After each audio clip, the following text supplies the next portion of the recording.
Maharaj ki Jai. We'll hear from Maharaj the ecstatic Srimad Bhagavad Gita or Bhagavatam class as Maharaj wishes. No, any, no special verse. Any. Anywhere.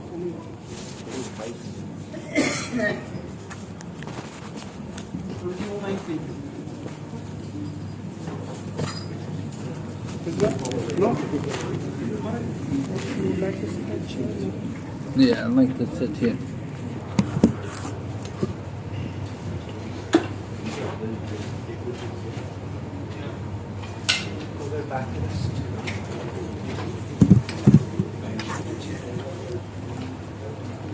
Om Namo Bhagavate Vasudevaya.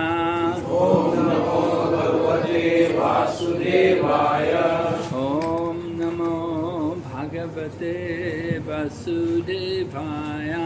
Om Namo Bhagavate Vasudevaya. Om Namo Bhagavate Vasudevaya. Om Namo Bhagavate Vasudevaya. Narayanam Namaskrityam Narayanam Namaskrityam Naram Chaiva Narottamam Naram Chaiva Narottamam Devim Sarasatim Vyasam Devim Saraswatim Vyasam Tato Jayamudhiraya Nastaprayeshu Babadreshu Nityam Bhagavata Sevaya Nityam Bhagavata Sevaya Bhagavati Uttama Shloke Bhagavati Uttama Shloke Bhaktir Bhavati Naishtaki Bhaktir Bhavati Naishtaki. We're reading from the Srimad Bhagavatam. This is first canto, chapter 2, text number 7.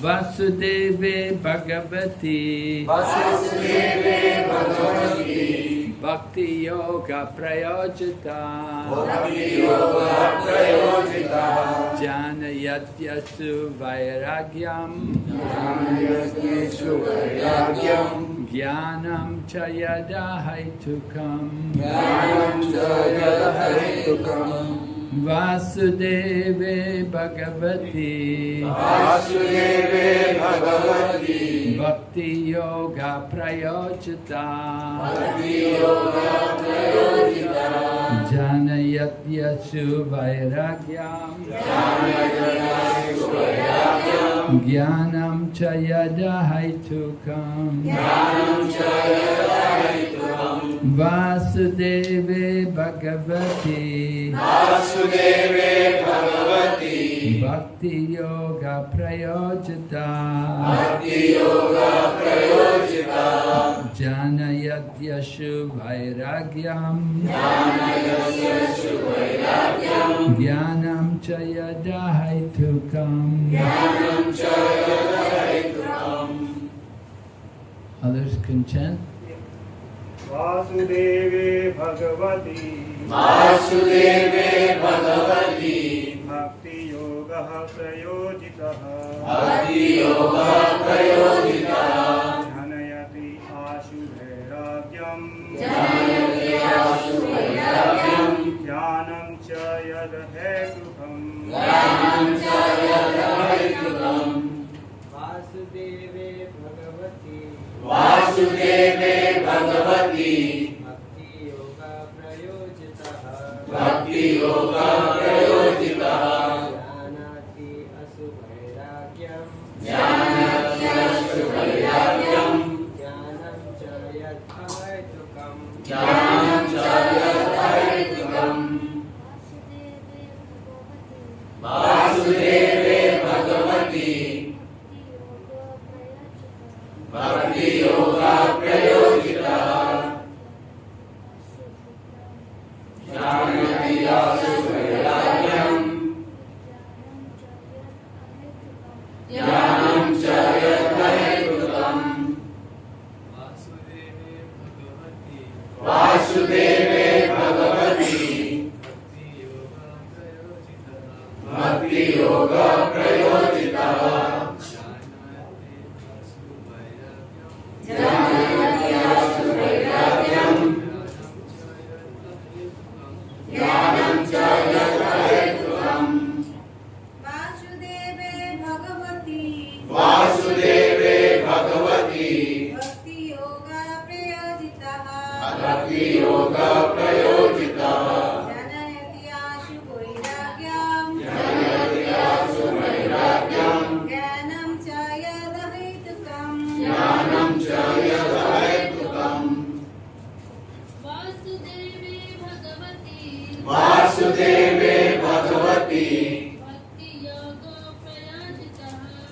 Bhakti Yoga Prayojitah. Jnanayati Asu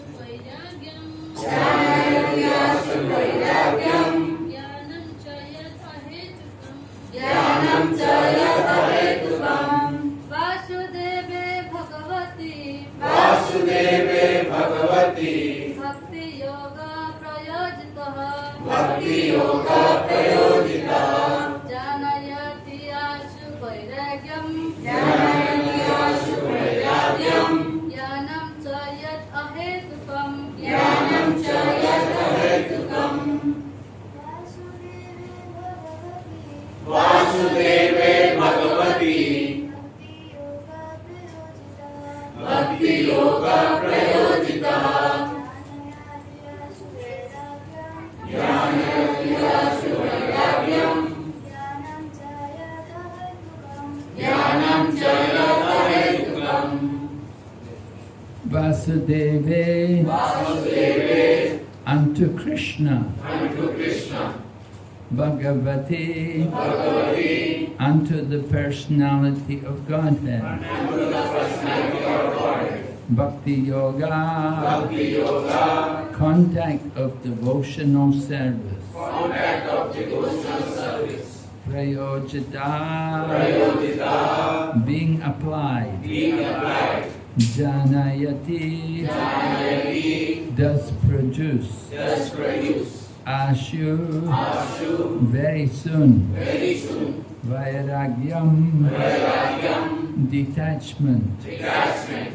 Jnanam, Jnanam, knowledge, knowledge. Cha, Cha, and and Yat, Yat, that which, that which. Ahaitukam, Ahaitukam, causeless. causeless. Translation. By rendering devotional service By rendering devotional service unto the personality of Godhead, unto the personality of Godhead, Sri Krishna, Sri Krishna, one immediately acquires one immediately acquires causeless knowledge and detachment causeless knowledge and detachment from the world. from the world. Purport by Srila Prabhupada. Those who consider devotional service to the Supreme Lord, Sri Krishna, to be something like material emotional affairs, may argue that in the revealed scriptures, sacrifice, charity, austerity, knowledge, mystic powers, and similar other processes of transcendental realization are recommended. According to them, bhakti, or the devotional service of the Lord, is meant for those who cannot perform the high-grade activities.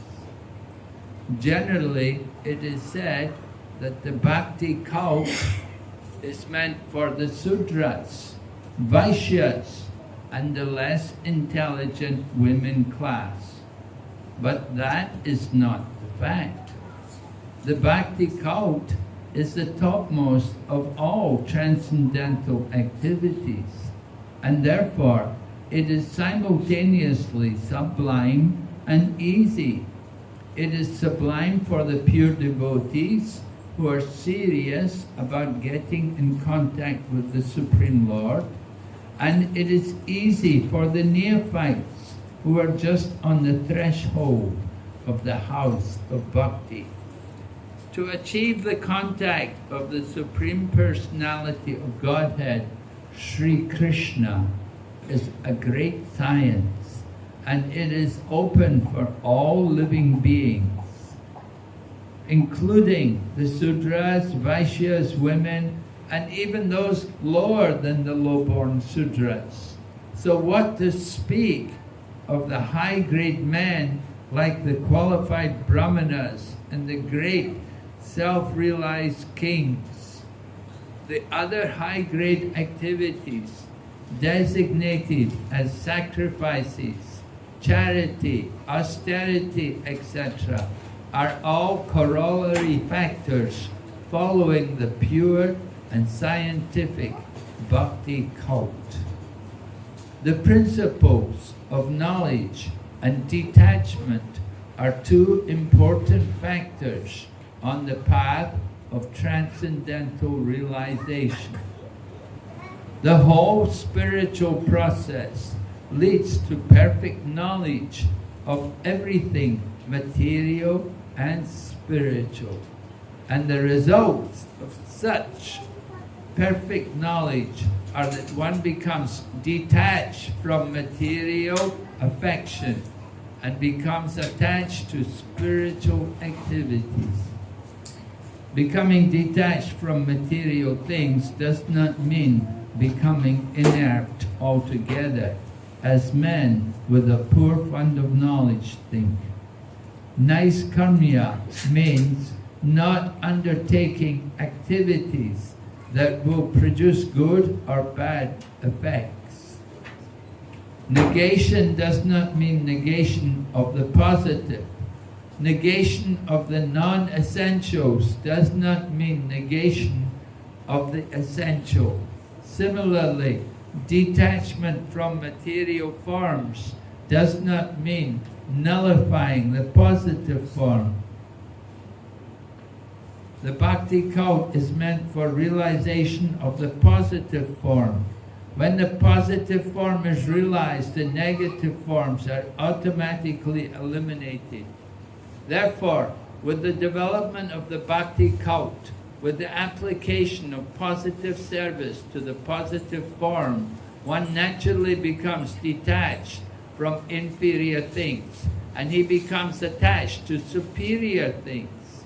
Similarly, the bhakti cult, being the supermost occupation of the living being, leads him out of material sense enjoyment. That is the sign of a pure devotee. He is not a fool, nor is he engaged in the inferior energies, nor does he have material values. This is not possible by dry reasoning. It actually happens by the grace of the Almighty. In conclusion, one who is a pure devotee has all other good qualities, namely knowledge, detachment, etc. But one who has only knowledge or detachment is not necessarily well acquainted with the principles of the bhakti cult. Bhakti is the supermost occupation of the human being.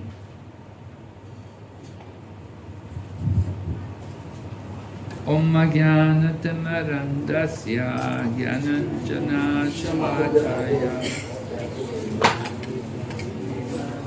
Tasmai Shri Gurave Namaha Shri Chaitanya Manobishtam Sthapitam Yena Bhutale Swayam Rupa Kadhamayam Dadati Swapadantikam Vandeham Shri Guru Shri Yata Padakamalam Shri Gurun Vaishnavamsya Shri Rupam Sagrajatam Sahagana Raghunatham Vitam Tam Sajivam Sadvaitam Savadutam Parijana Saitam Krishna Chaitanya Devam Shri Radha Krishna Padam Sahagana Lalita Shri Vishakha Nikamscha Hey Krishna Karuna Sindhu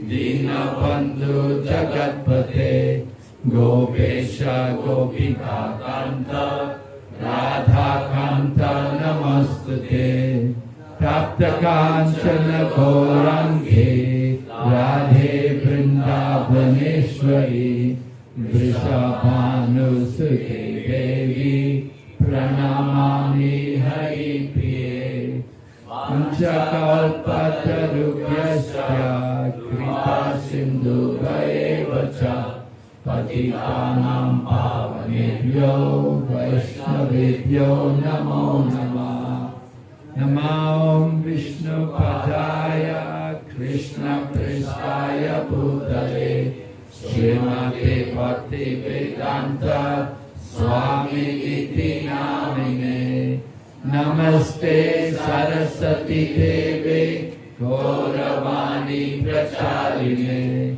Nirvishesha Shunyavani Paschatya Desatarine Jai Shri Krishna Chaitanya Prabhu Nityananda Shri Advaita Gadadhara Srivasati Gaur Bhakta Hare Krishna, Krishna Krishna, Hare Hare, Hare Rama, Rama Rama, Hare Hare.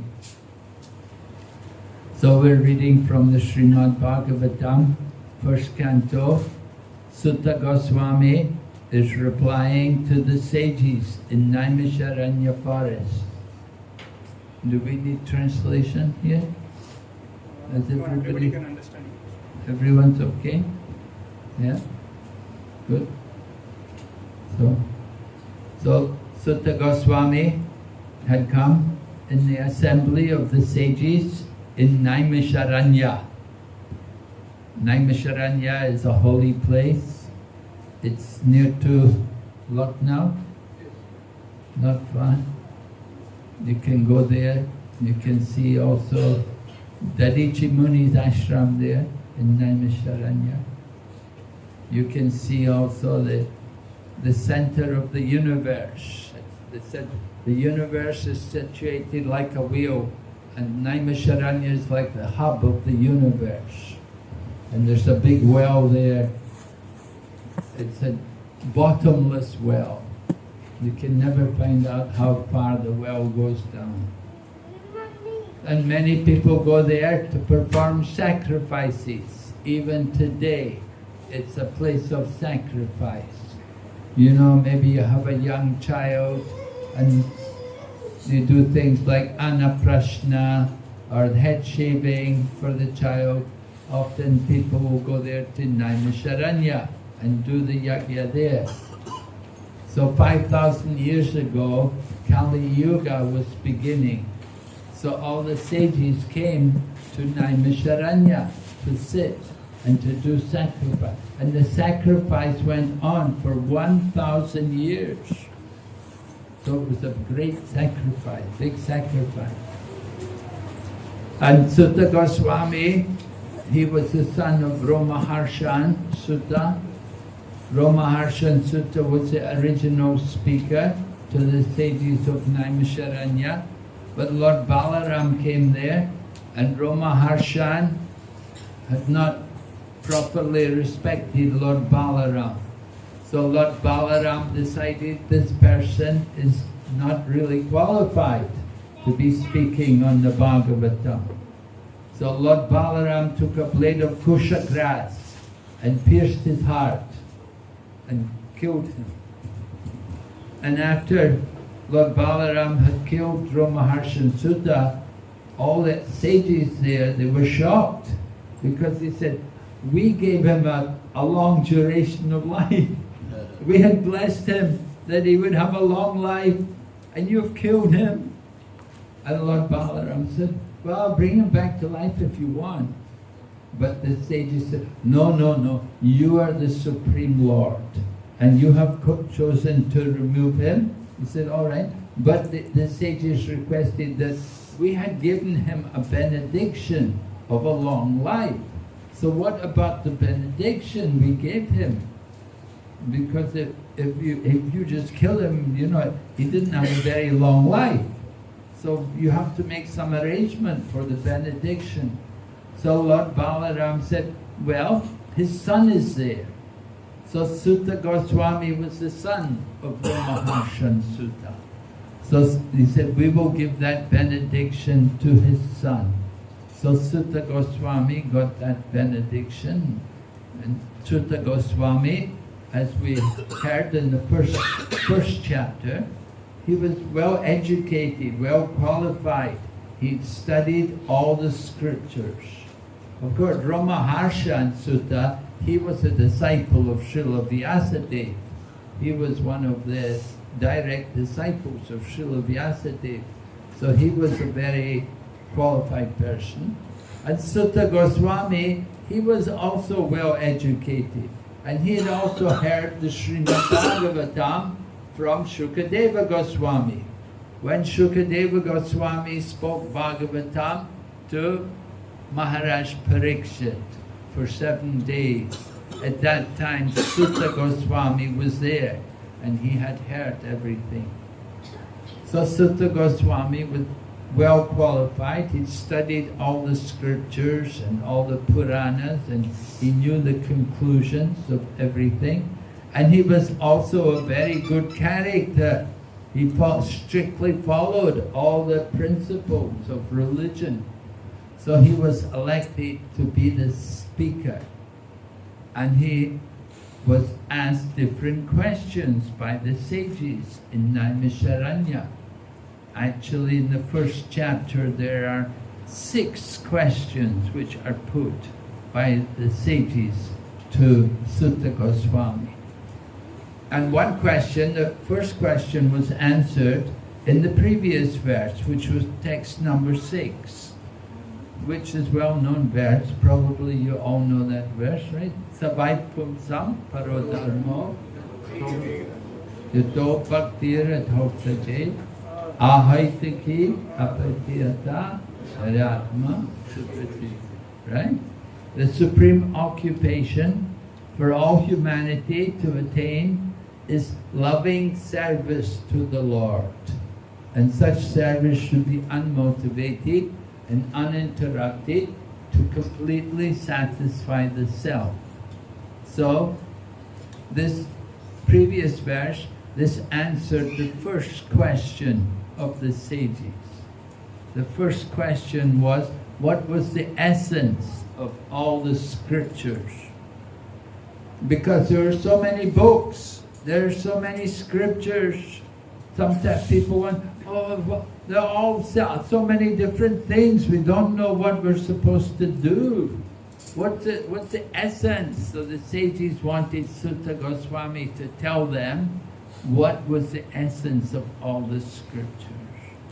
So Sutta Goswami answered that by telling them the supreme occupation is service to the Supreme Lord, Lord Sri Krishna. And that service should be without motivation and it should be continuous. It should not be interrupted. You don't get a day off. You don't get 2 weeks off to go to India. You know, you don't get these kind of breaks in devotional service. It has to be continuous. So then, the result, when you do devotional service continuously, you will completely satisfy the self, the soul. We want to satisfy the self. We have to understand who is the self, of course. That's very important. And Srila Prabhupada taught this point on many occasions, because it's a very difficult point for us all to grasp.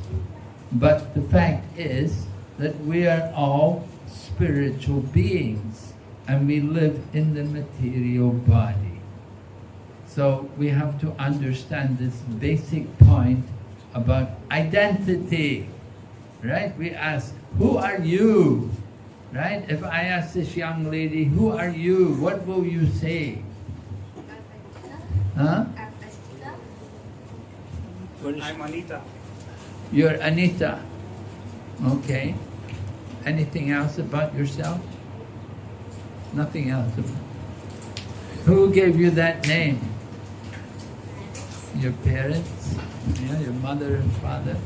They gave you a name for your body. Right? Now some people can change the names, you know. You know, many people, you get a name when you're young and you grow up, you decide, I don't like that name, I want another name, you change the name. You can have a different, you can change the name, you know. Right, now you're Anita, but you can grow up, you could go to another country and you could use another name, you know. You could, so names are You know, not very, doesn't really tell us who you are. There's so many Anitas, right? Which Anita are you? You know, there's so many Anitas. There could be many names. So to identify yourself, to know who you are, you have to tell us more than just simply your name. Even in your own class, there could be more than one Anitas, right? Yeah. So names are not really helpful for us to know who is a person. Right? We have to understand more about ourselves than just simply a name. Oh, I'm this name, I'm Anita. We want to understand who am I, right? I say, where is your hand? Show me your hand, right? Yeah, you've got nice hand. And where are your legs? I can see your legs, right? And then you have hair, right? So you have a head. And so where are you? You say, my hair, my hands, my legs, right? You're saying, my body. Who are you, right? Who owns the body, right? Just like we say, my car, I own the car. My home, I have this, my home. My mobile phone, who owns it? So we say, my body. Who owns the body? Who is the owner of the body? Do you know? No? No. We have to know that this is taught to us in the Bhagavad Gita. In the Bhagavad Gita. Have you all read the Bhagavad Gita? Yeah? You read? No? You haven't read the Bhagavad Gita? Oh my goodness. Oh. We have to get you in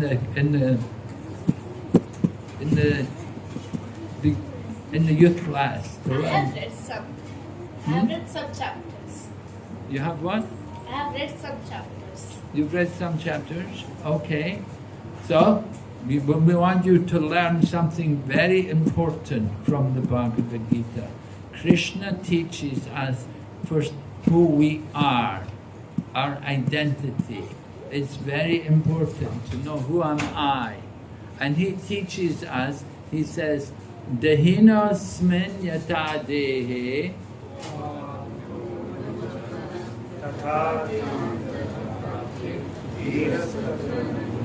Lord Krishna is describing how a person lives in the body and the body changes. Now you have the young lady's body and before that you had a baby's body, right? Where's your baby's body? It's gone, right? Now you have the young lady's body and in course of time you grow up and you have the woman's body and then you have an old lady's body in the future after many years, right? You have the old person, the body changes, but you're still the same, right? You're the same person, but the body changes. So, who are we? We are all Atmas, right? We are all souls. We are all souls, spiritual beings. So it's important for us to understand who am I. This is the beginning of our spiritual knowledge, education. Education is very important. You go to school, right? Yeah, you get education. Why? Because it's important, right? So we need also spiritual education. We need to get education about the soul, right? You go to school, you learn computers, you learn chemistry and physics, you learn so many mathematics, and you learn languages. But you don't learn spiritual knowledge. They don't teach you vidya. Vidya, real knowledge, spiritual knowledge. Spiritual knowledge. Right? We learn a lot of material knowledge which we call avidya. Right? There's avidya and there's vidya. Avidya is the mundane knowledge, the material knowledge, like what you learn. But vidya is what we learn here, what we learn from Bhagavad Gita. and from our books like Spirit, from Mahabharata, and Srimad Bhagavatam and Ramayana, we learn Vidya, transcendental knowledge. And transcendental knowledge begins by understanding our identity.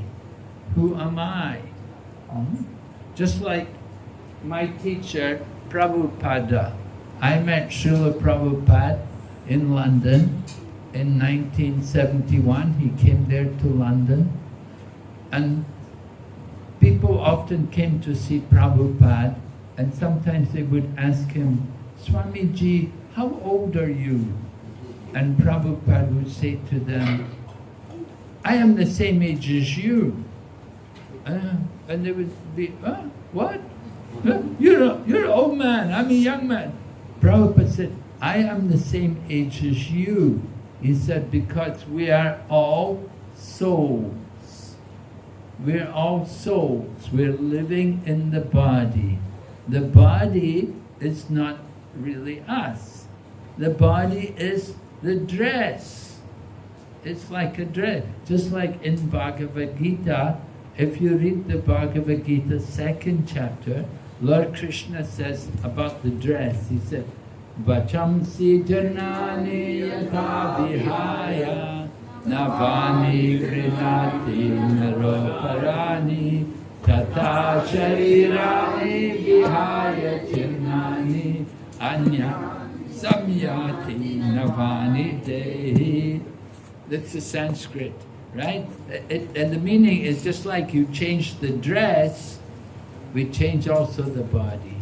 You know, maybe when you go to school, you don't go to school like this, right? You have your school uniform probably, and you go in a different dress. But you're the same, but the dress is different.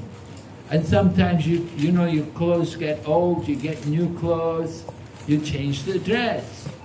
But you are the same way we change the body.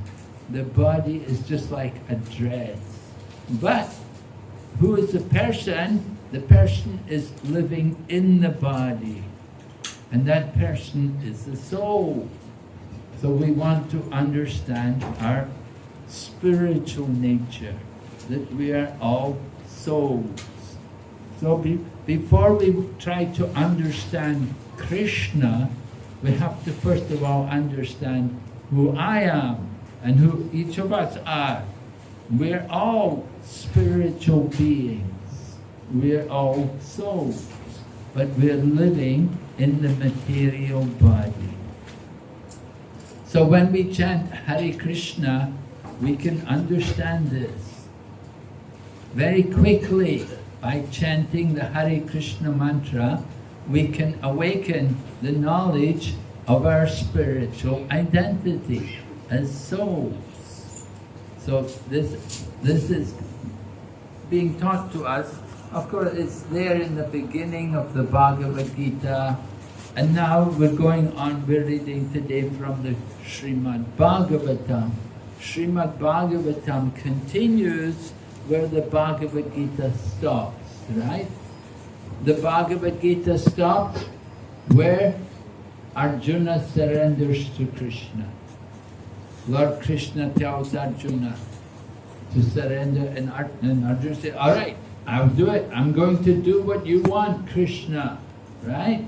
Arjuna surrenders himself to Lord Krishna. So now, Srimad Bhagavatam goes on. Once a person is surrendered to Krishna, then what does he do? Where does he go? What's he supposed to do? So we are hearing about all of these sages. Many sages, great sages, they've all come. They've all come to Naimisharanya, and Sutta Goswami is there. And they were asking questions to Sutta Goswami.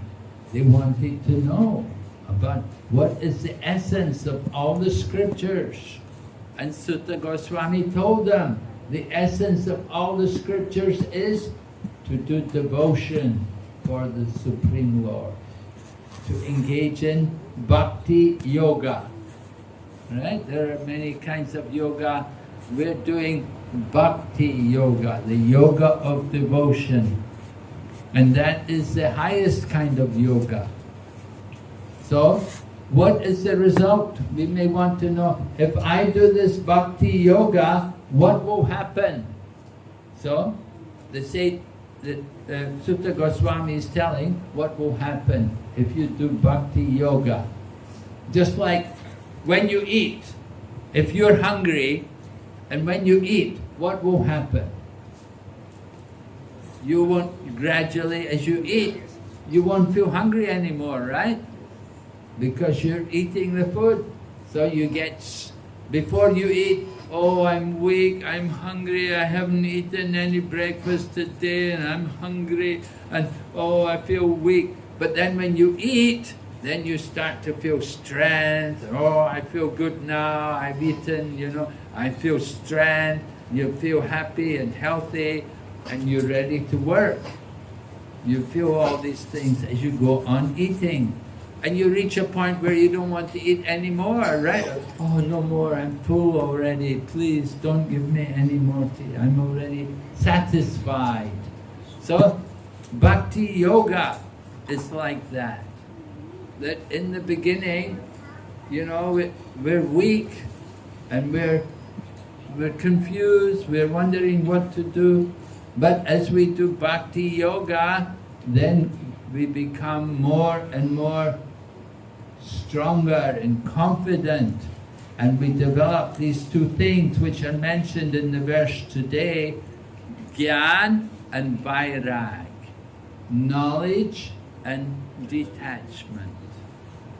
These two things come about as we do Bhakti Yoga. What is Bhakti Yoga? Bhakti means devotion, and yoga means to connect, to link, to connect us with Krishna, with the Supreme, or with God, you could say. So, we do Bhakti. How do we do that Bhakti Yoga? We do it particularly by chanting. Chanting is very important. Are you chanting? Yeah, good, very good. Yes, we need to chant. And we chant, we have, just like we have beads, have a bag with our beads in, we chant. And sometimes we do kirtan together, all of us together. Kirtan, that's also very powerful. We get a lot of mercy when you do kirtan. So chanting the holy name is one kind of Bhakti Yoga. But there's other kinds of Bhakti Yoga. Just like before you chant, you have to hear. Hearing is also important. We read, like you read the Bhagavad Gita, or you come to the program, you sit in the class and you hear. So we hear things and we learn. Just like you learn today, right? You learn, who are you, right? Who are you? Huh? Spiritual being, yes. Yeah, we would say, you are a soul, right? I am a soul. And our soul, how old is your soul? It's the same age as all of our souls, right? We're all souls. And we're all eternal, spiritual beings. So Prabhupada would say, I am the same age as you. I am a soul. And the soul is eternal. The soul never takes birth and it never dies, right? And we are all souls, spiritual souls. So that's the first lesson to learn. And then Bhakti Yoga is learning that there's a Supreme Soul. There's a Supreme Lord over everyone. We are tiny souls. Just like we learn from the Bhagavad Gita that we have had many lives. Do you remember your previous life? No, I don't also, right? And Arjuna, he did not remember his previous life also. Lord Krishna said to Arjuna, he said, that's the difference between you and me. Lord Krishna said, I can remember my previous lives. You do not. So Lord Krishna, He is the Supreme Soul, and we are tiny souls. But we have a relationship with Him. And the relationship is, He is the Master and we are the servant. One Master, Ekala Ishvara Krishna. There is one Ishvara, Ekala Ishwar Krishna or Sab Britya. Right? All others are the servants. So we want to understand our relationship with Krishna like this, and we're learning how to engage as the servant. He is the master, we serve him, just like we cook. So we cook for Krishna, and we offer the food to Krishna. Krishna is the master, so we serve him the food, and we offer the food to Krishna, and then we accept the remnants of the food. This is Bhakti Yoga. And we chant also, we chant Hare Krishna mantra, we chant Krishna's name. What is the meaning of the Hare Krishna mantra? One devotee was saying, when he was asked, what is the meaning of Hare Krishna mantra? He said, we're praying to Krishna, please help me. Please help me. Right? We're here in the material world and we're struggling with our mind and senses. We need help. Krishna can help us. So we are praying by chanting his name. We're calling to Krishna. Krishna, please save me. And he's saving us because we're chanting his name. By calling his name, we are protected. Wherever there is chanting of the holy name, then Krishna is present. Lord Krishna said, there's a verse which says, Naham tishtani vaikunte yoginam hridayeshu va tatra tishtani narada yatra gayanti madbhakta. Krishna says, I am not in the spiritual world, in the Vaikuntha, and I'm not in the hearts of the yogis meditating on me, but I am wherever my devotees are chanting my name. So Krishna appears where we are chanting the holy name. We can have the association of Krishna by chanting his name. So Bhakti Yoga, we chant the names of Krishna, we cook food for Krishna, and we worship Krishna because he's the Supreme. He's the Supreme. And we're the servants. It's our duty to worship him. And how to worship him? Patram pushpam palam toyam Yo me bhaktya prayachati tadaham bhakti paritam ashnami prayatatmana. We can offer these things to Krishna, a leaf, a flower, a fruit, water. Even here in Abu Dhabi, you can get these things very easily, right? Leaves and flowers. One flower, a little flower, some fruit, water, offer to Krishna. Krishna is not greedy to get our offerings. He has many Lakshmis who are all serving him. And these Lakshmis have better flowers and better fruits, better everything. But Krishna wants something more than just the offerings. What does he want? He wants our bhakti, our devotion, our love, right? It's not just giving an offering, but it's how we give it. We want to give it with love. So that's very important. So we try to cultivate this mood, worship Krishna in this way. And The result is, when you worship Krishna nicely, you get the result. You get knowledge and detachment. Just like when you eat, you don't feel hungry anymore. You get relief from hunger, you get strength, you get nourishment.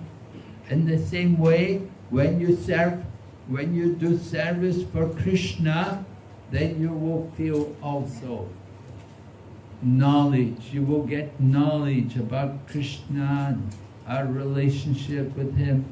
And we will get detachment. We won't be so much worried about all the things in the material world. Do you have a lot of...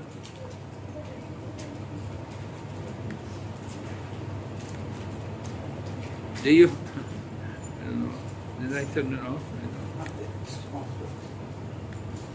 Okay. Hare Krishna. Detachment. We get attached to many things, right? And these attachments, they cause us a lot of problems. Attachment for the material is a bondage. It gives us a lot of trouble.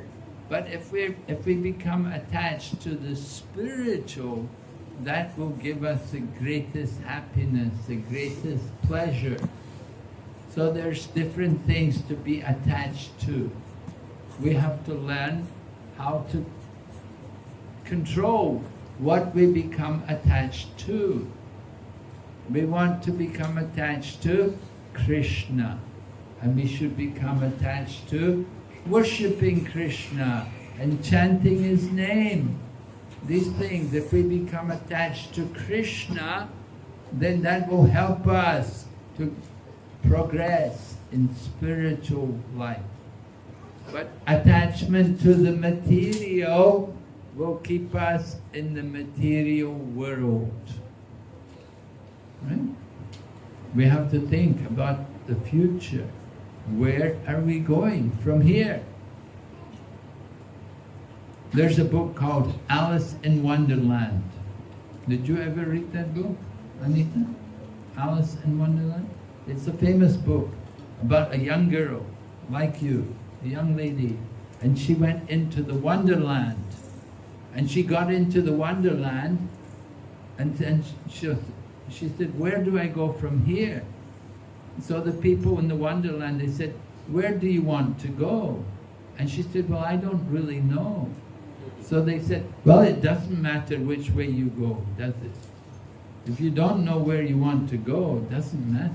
So we have to be sure, where do we want to go? Now devotees, we should want to go to Krishna. We want to go to Godhead, to Goloka. We want to go back to Godhead, back to the spiritual world. We have to understand there are two worlds. There's the material world and the spiritual world. Material world is a place of birth and death. But in the spiritual world, there's no old age, there's no disease, there's no death, there's eternal life of bliss and knowledge. There's no problem about economies and money and all of these things. In the spiritual world, everyone is happy and joyful because they are liberated souls. They're free from the material bondage. Would you like to get free? Right? Get free from all the attachments. When we get free of attachment, then no more anxiety. We can be happy. And that's the nature of the soul. The nature of the soul is to be joyful. Right? The nature of the body is miserable. So many problems with the body. We get sick, we get diseases, we get aches and pains. Many things, problems come with our material body. We have to be careful. We get attached to the body, taking care of our body. We spend so much time and money for the body, but the body is temporary. So we want to be careful, don't get too attached to the body. At the same time, take care of the body. We have to take care, but we have to remember, I'm not the body, I'm living in the body. Right? What are you? You are soul, right? Spirit soul. So we can understand it. And the nature of the spirit soul is to be the servant of Krishna. And Krishna is in everyone's heart. So we should try to be servant. This is the mood, bhakti. A devotee sees Krishna in everyone's heart. We don't just see Krishna only in the temple. That's first stage. We see Krishna in the temple. But then we see Krishna not only in the temple, but He is in everyone's heart. He's everywhere. He's in everything. Right? Did you celebrate Nrsimha Chaturdashi? Yes. So did you hear the story about Prahlad? Yes. So Prahlad's father was asking him, where is your God? Where is He? And what did Prahlad say? Huh? He's everywhere. He's in everything, right? And then his father, is He in here? And Prahlad said, yes. And Lord Nrsimhadev came. Lord Nrsimhadev appeared. So the Lord is everywhere, in everything. We don't see Him, but we know He's there. So we have to remember these kind of things. We have to train our mind. This is knowledge. Knowledge, jnana and vairagya, detachment.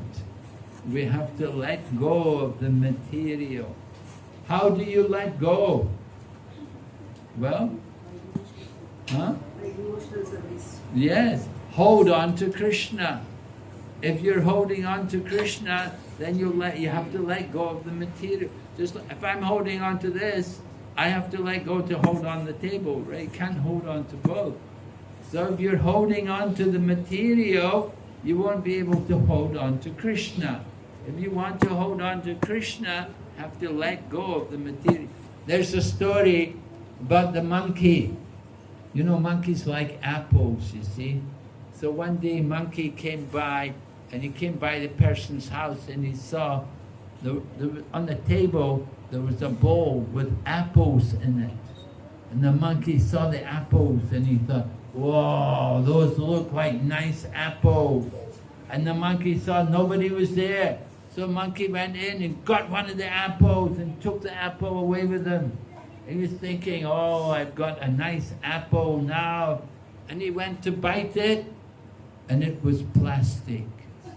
It wasn't a real apple. You know, it looked like an apple, but it was just an imitation apple. But he was so attached, he wouldn't let go. I've got the apple. He couldn't eat it, but he was holding on to it. My apple, my apple. And then he came down the road. Further down the road, there was a tree with so many apples on the tree. But he's holding this apple in his hand. He doesn't want to let go of the plastic apple. So to get the real apple, he has to throw the plastic apple away. But he's so attached to the plastic apple. No, I've got my apple here. He cannot eat the apple. So he cannot get the real apple until he lets go of the plastic apple. So we are like that. We're holding on to the material, trying to enjoy. We don't want to let go of the material. But to get the spiritual, we have to let go. The one man, he had a guru, So he was asking his Guru, how can I get detached? So Guru said, just wait, in the future I will tell you. So after a little while he heard his Guru calling out, help, help, let me go, let me go. Ah, he became worried, what's wrong? My Guru, that's my Guru, he's in trouble. I'll go and see what's wrong. And he went there and he saw his Guru's holding on the tree. And his Guru's got his arms around the tree saying, help, let me go, let me go. And the disciple said, Guruji, what's wrong? He said, I want to let go, I want to let go. And the disciple said to him, he said, but Gurudev, you're holding the tree, you just have to let go. Right? You just let go. You're holding the tree's not holding you. You're shouting, let me go, but you're holding the tree, why don't you just let go? And then the Guru turned to him and said, yes, you want to get free of your attachments, you just have to let go. Right? You just have to let go. So how do we let go? We hold on to Krishna. Right? We start to chant Krishna's name, read the books about Krishna, worship Krishna. In Bengali they say, Bolo Krishna, Bhajo Krishna, Karo Krishna, Shiksha. Yes, very good, right, you know that, right. Bolo Krishna, chant the names of Krishna, worship Krishna, and read the books about Krishna. Lord Chaitanya told this to Haridas and Lord Nityananda. Suno suno Nityananda, suno Haridas, prati gari gari gya koro e bhiksha, bolo Krishna, bhajo Krishna, koro Krishna. Right, this is Chaitanya Bhagavat, right, Bengali poetry. So telling about Lord Chaitanya, telling Lord Nityananda and Haridas, go to every door and tell everyone, worship Krishna, chant the names of Krishna, read the books about Krishna. And in this way, you get free from all your attachments, all your anxiety in the material life. It comes about very easily by chanting Hare Krishna. Just like it says here today, you immediately get knowledge and detachment by doing devotion to Krishna. But the devotion has to be real devotion. It's not just make a show, because devotion can also be influenced by the modes of nature. You can do bhakti in the mode of passion and in the mode of ignorance. Or you may do it in the mode of goodness. But we want even pure devotion, Shuddha Bhakti. That's the highest. Right? But even if you have some material desires, it's okay, because gradually we will get purified by doing bhakti. In Srimad Bhagavatam it is said, Akama sarva kamo va moksha kama tivrena bhakti yogena yajita. Yeah. Even if you have akama, means all, no material desire. No material desires, sarva kama, all material desires, are moksha kama, desire for liberation. Still you should worship Bhagwan, you should worship Lord Krishna, you should worship the Supreme, because that will get you the desired result. Even you have material desire, everyone, so there's no one is banned. Everyone can worship Krishna and get benefit, great benefit from it. So this is the power of Bhakti Yoga, that it's open to everyone. At any point and any time in your life, young children like Dhruva Maharaj and Prahlad Maharaj, they got great benefit, they worshipped the Lord. And Ajamila, at the end of his life, he also got the benefit of worshipping the Lord. And even some people in the next life, they take up bhakti. They heard about it in this life, they didn't do it, they had to take the next life before they did it. So any point in the life you can become Krishna conscious. So, but devotion, the mood is there in the heart. It's there. It just has to be awakened. Srila Prabhupada gives the example, just like the child. The child can walk. You know, in the beginning they cannot walk and they will fall sometimes and like, but gradually with the mother's help, the child learns to walk. In the same way, everyone has the ability to be a devotee, to cultivate devotion to Krishna. We just have to practice. We have to practice hearing and chanting, controlling the mind. Arjuna said very difficult to control his mind. Mind was restless. But Krishna said, Asamshayam mahabaho manu durnigraham chalam abhyasena chukonteya vairagyena chakriyate. Lord Krishna said, I know it's difficult to control the mind, but it's possible. Constant practice and detachment. Abhyas and vairag. Right? So detachment. Detachment comes. Let go.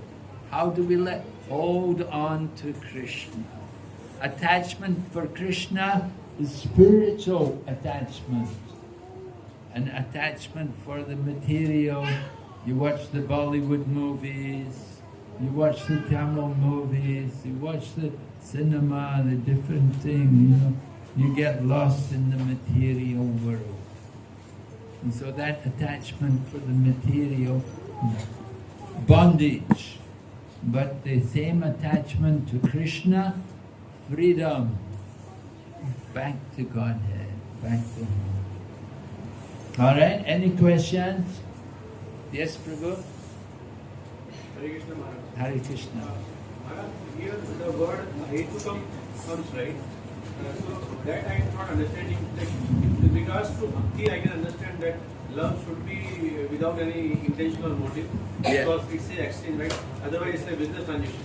But what about, see here it's saying knowledge. I hate to be knowledge and this thing, right? Ahaitaki is causeless. So what is causeless knowledge? Like, knowledge I understand, but how the knowledge become causeless? Bhakti can become causeless, understand, but why is the knowledge? Well, it doesn't say that the knowledge is causeless, but it said, oh yeah, it does. It said one acquires causeless knowledge and detachment. So the knowledge and detachment are causeless, that they come about because of bhakti. Just like the word that ahaitaki was used in the previous verse also, in the previous verse it was also used, it talks about ahaitaki apratihata, that you become completely satisfied. Causeless, unbroken, the causeless, it's described as unmotivated. That you're not doing it just to get something. So the knowledge is unmotivated because it's causeless. Because we weren't doing the bhakti just to get that knowledge. But Krishna gives that knowledge. He gives that knowledge. We didn't ask for it, but Krishna's giving it. So causeless bhakti from our side, without any motive, we will do the bhakti. And from God's side, Krishna's side, He will give us the knowledge causelessly, like without any... Yes, Krishna's giving us the knowledge, right. We're not asking, we're not expecting to get the knowledge, but Krishna's giving it, putting it in our heart, right? And the same way the detachment. We didn't want to get detached, you know, but Krishna somehow forces us to get detached. He takes away all the material from us. He forces us. Thank you, thank you. Yeah?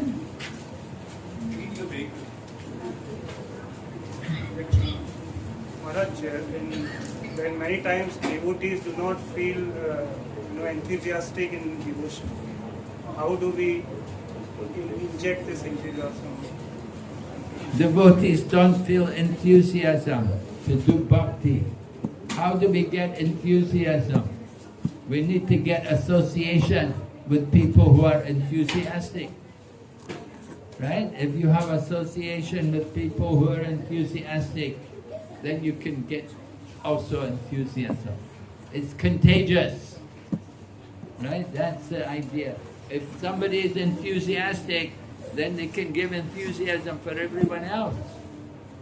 Just like one person comes in the kirtan, everyone else is standing, and one person comes in, is jumping and dancing, and everyone else starts jumping and dancing. You know, they see him dancing and chanting, and they all start to chant and dance. And they showed a movie they showed a skit on the YouTube. One man, he was in the train compartment, and everyone was sitting in the train, and everyone, you know, miserable, all unhappy, miserable. And the one man came in the train, and he started laughing and laughing. He's laughing, and as he started laughing, everyone else gradually, they all started laughing. And after some time, everybody in the train, they're all laughing. Before, they were all miserable. But the one person, just by his laugh, because he was laughing, they all started to laugh also. So if you're enthusiastic, one person is enthusiastic, then everyone else can become enthused also. So enthusiasm, very important. We should have enthusiasm for devotional service, enthusiastic to chant, enthusiastic to hear, enthusiastic to serve. That is very important. Prabhupada said in every endeavor you have to have enthusiasm and patience and determination, and especially in bhakti. So Rupa Goswami recommends, he said, Utsahan Nishchayat Dharyat, right? Enthusiasm, the first thing, you have to have that enthusiasm. Very important qualification. Prabhupada went to America, devotees, they didn't have any culture, they didn't have any good qualities or anything, but they had enthusiasm. Whatever Prabhupada said, they would do it with great enthusiasm. They didn't worry. They weren't worried, no attachments, they were not thinking, oh, what about my career? Oh, what if... Nobody's thinking like that, They were just thinking, Prabhupada wants us to do it, we should do it. Prabhupada sent people around the world, they all went with no money, didn't know anybody, but they went there and they made temples and they made so many devotees because they had that enthusiasm. You met Prabhupada, he was your Diksha Guru, so could you bless us by sharing some of the pastimes you had with him? Well, I'm telling you things which happened, right? I'm telling you about the enthusiasm which we all had for serving Krishna. And that was very important. That Prabhupada wants us to do something, we would do it. Just like Prabhupada wanted, when I first joined the Krishna consciousness movement, we had Back to Godhead magazines. And the idea was, well, if somebody wants to give a donation, it's okay. And if people don't have any money, it's okay. So anybody can take the book if they want the book, like that. And so then after some time there were no books. We'd given all the books away and there was no money. So Prabhupada said, no, he said, you can't give the books away free. He said, everybody has to give some donation for the book. So they'll have to cover the printing cost. So then, okay, we started to get some. And then Prabhupada said, no, we shouldn't just distribute little books, you have to distribute big books. He said, real book distribution means distribute the big book. So we were not just distributing Back to Godhead, but we were distributing Bhagavad Gita and Krishna book and like that. And so This way Prabhupada wanted more and more.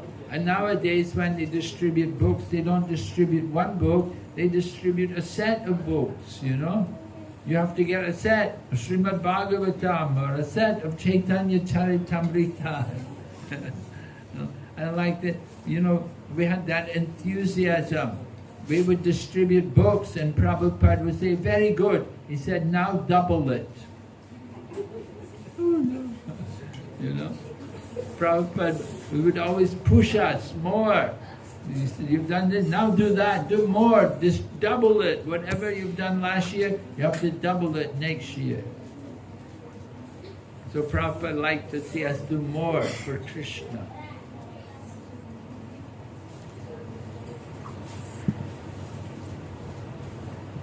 Okay? Any other question? Anyone? Okay. We'll have some one or two announcements and Prabhupada, let me see the Okay. Prabhupada, and then Okay. just